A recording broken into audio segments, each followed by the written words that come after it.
Indian national Congress Kodakara മണ്ഡലം കമ്മിറ്റിയുടെ നേതൃത്വത്തിൽ 13ാം വാർഡ് കമ്മിറ്റിയുടെ സഹകരണത്തോടെ മഹാത്മാഗാന്ധി കുടുംബസംഗമം നടത്തി. പെൻഷൻ ഭവനിൽ നടത്തിയ കുടുംബസംഗമം സനീഷ് കുമാർ ജോസഫ് MLA ഉദ്ഘാടനം ചെയ്തു.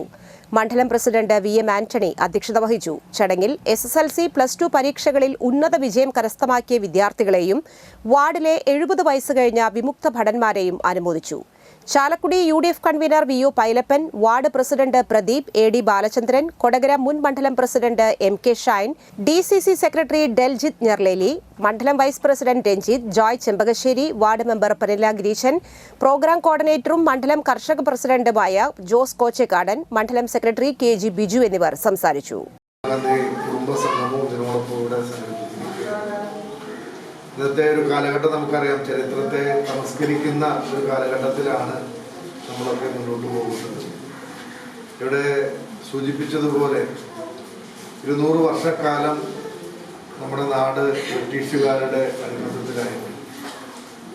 ബ്രിട്ടീഷുകാരുടെ അടിമത്തത്തിൽ നിന്ന് ഈ രാജ്യത്തിന് സ്വാതന്ത്ര്യം നേടിത്തന്നത് മഹാത്മാഗാന്ധി നേതൃത്വം കൊടുത്ത സ്വാതന്ത്ര്യ സമരത്തിലൂടെയാണ്. ഈ രാജ്യം സ്വാതന്ത്ര്യം ലഭിക്കുമ്പോൾ നമ്മുടെ നാടിൻ്റെ